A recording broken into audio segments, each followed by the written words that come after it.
Welcome, Web of Wires. I played a lot of games this year. I try to make it a goal of mine to play as many different games as possible and as many different genres as possible. So even though games like, Metroid Dread and Psychonauts 2 released this year, games thought to never see the light of day, I ended up just sticking with what's already on my shelf. That being said, this is just any game I played this year. It could have been released in 1994 for all I care. One Shot hit me by surprise. It's a relatively niche game, but it nails exactly what it tries to hit. The story takes advantage of the player and Nico being two separate entities. This is mixed with the puzzles that are solved using your computer's operating system. It will put you into positions that don't initially seem important, but could change everything only a few minutes later.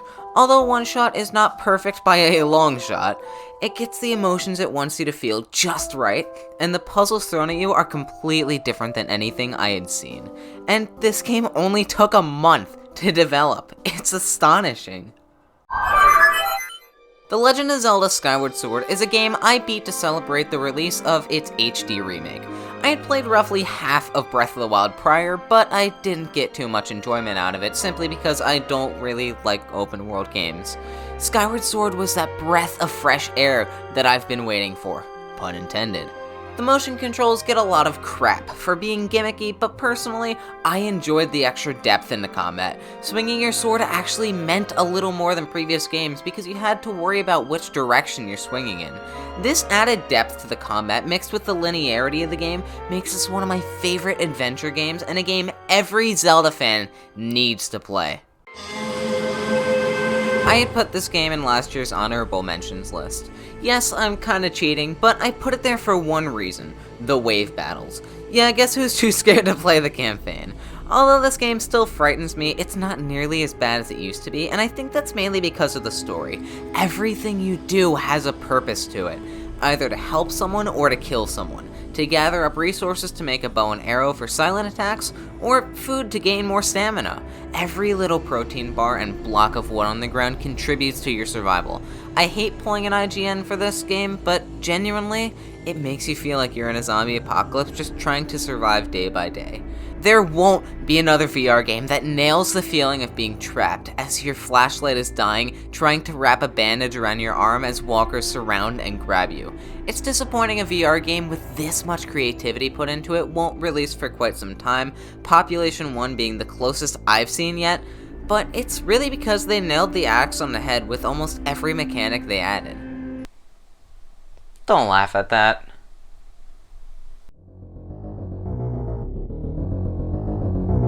Super Metroid is a game that caught me by surprise. It was released in 1994 for the Super Nintendo. Like I said earlier, I could care less about how old these games are. When I initially finished the game, all I thought was, you know what? It's a pretty decent experience. But the more time went by, the more I realized how much fun Metroid's formula was. I said this earlier, I am not a fan of open world games, and this game I'd technically put under open world, but unlike Hollow Knight, the traversal consistently keeps me engaged. Instead of the occasional jump and bug, you're constantly dealing with obstacles, and getting to your destination isn't much of a challenge. Both games are great, but being able to enjoy myself while running around, exploring at my own pace, is much nicer than being clueless for hours at a time. I probably would have enjoyed the game less if there wasn't a rewind feature, so there's also that. Like I said earlier, I hate open world games. This is why Bloodborne is number 6 on the list. From Software makes amazing games with combat mechanics all similar to each other. We know that. But Bloodborne was the first of their games that I truly was immersed in for a while. I love the aesthetic of the game, the weapons, secrets, enemies. This game is filled to the brim with content and is easily a game I can recommend to every PS4 owner. But there's a little issue I have with it. The game is open world. Even watching a playthrough of the game, I got lost. All these names and paths and locations confused me to the point where I got halfway through 100%ing the game and just gave up. I still haven't beaten the game. It's one of those games you need to beat within a 2-week period or you're gonna get lost the entire time. You can't put it down for a few days and pick it back up. The thing is, I had no other choice since the only time I could play it was every other weekend, so I can't really blame anyone here. Anyway about it, From Software hits the ball out of the park with the combat, just like any of their other games. If you're one of the few that still haven't played one of their games, the best way I can describe their combat is like a rhythm game. It's entirely possible to beat the level, no matter how impossible it may feel. Missing one note could ruin everything.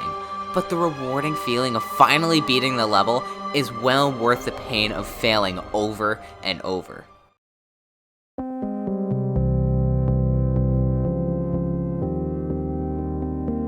I've been listening to Radiohead since I was little. Some of their pieces hit close to me simply because I grew up listening to them in a car. So when Epic Games and Radiohead announced their collaboration together to make Kid Amnesiac Exhibition, a visual and audio showcase for 3 of their albums, I had to play it. Best of all, it was free. And although I would technically not count this as a game, an experience would be more accurate, it was still one of the most stylistic and beautiful things I've seen in games in a long time. If you've never listened to Radiohead, listen to one of their albums. Hey, if you want instead, go play the game. Like I said, it is free. It's not a band for everyone, but the fact I'm not the world's biggest Radiohead fan and can spot all these little fan services and details that most players won't notice on their first playthrough makes this one of my favorite pieces of art this year.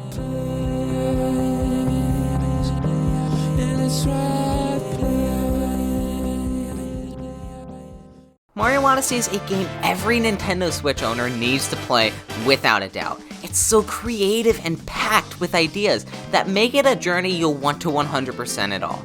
Even though it is nearly a flawless game, I kinda just played it for 15 hours and left. It didn't really leave much of an impact on me, and it wasn't trying to. It was pretty much just pure joy for 15 hours, which isn't a bad thing. It's just...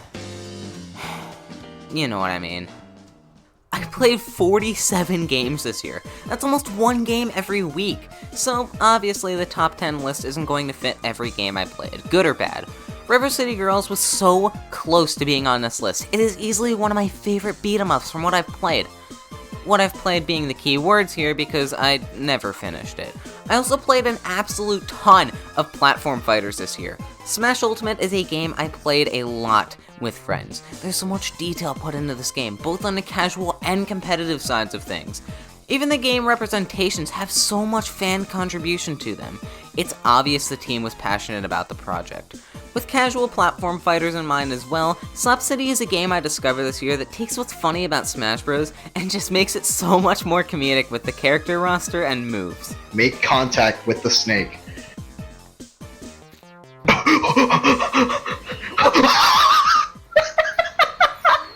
I also played a lot of Jet Set Radio. The controls haven't aged well, but the graphics and music scream early Sega. Bomb Rush Cyberpunk is on the top of my wishlist at the moment, and I'm hoping Team Reptile is able to pull off the spiritual successor. The last couple games that almost made this list are Cave Story Plus and Flower.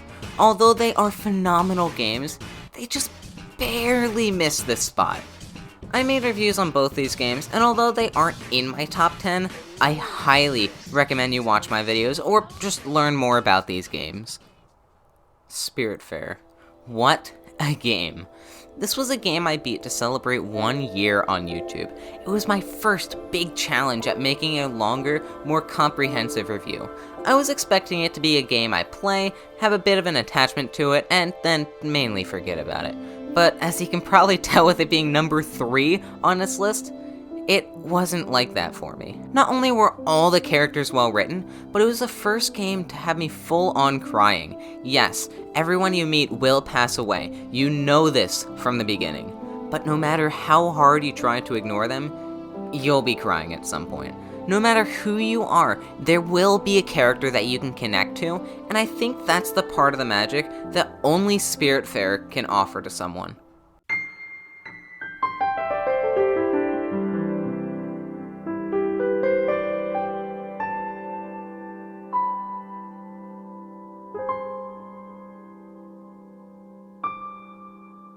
Amori was a similar story to Spiritfarer. I heard a lot of people talking about it online, and although it didn't seem to interest me at first, I felt I'd follow a little trend and see what I thought of the game. Although the writing isn't the absolute best in the world, pulls some cheap tricks, and I don't remember it as fondly as the week I beat it, all of this negativity still doesn't bring this game down any ranks. It's a story every indie game fan needs to go through at some point. Within just a couple of hours, you're already attached to these characters on a level you probably weren't expecting. It's not afraid to take sharp turns and lean into uneasy territories. It's a very specific style of RPG that hasn't really been touched in a long time, and one I would absolutely recommend to anybody watching. Plus, it's coming to Switch. Shut up. Shut up. I don't care what you think, it's my opinion. I loved The Last of Us, both Part 1 and 2. It wasn't what I was expecting to be number 1, but who cares at this point? It's my list, let me have this. Anyways, this game wasn't perfect by a long shot. I'd say it fails in a lot of spots. But Naughty Dog's attention to detail in a game like this, going as far as to change the player models in ways that can only be seen in camera mode, goes to show how much love was put into this game. I'm sorry, I'll just leave you with that. Go watch the 50th video if you haven't. This feels wrong. I just spent hours putting this list together, making sure every single thing felt like it was in its correct spot. I put masterpiece after masterpiece against each other. It was so difficult, and yet this list still feels wrong. Not to even mention next year, which is going to be even more difficult, putting games like Ghost of Tsushima and God of War in a freaking sequel to Breath of the Wild. Not to even mention Elden Ring or any of the other games I haven't played yet. But that's in the future. I'll deal with it then. Right now, this is a big achievement, and hey, maybe next year I'll actually beat 50 games.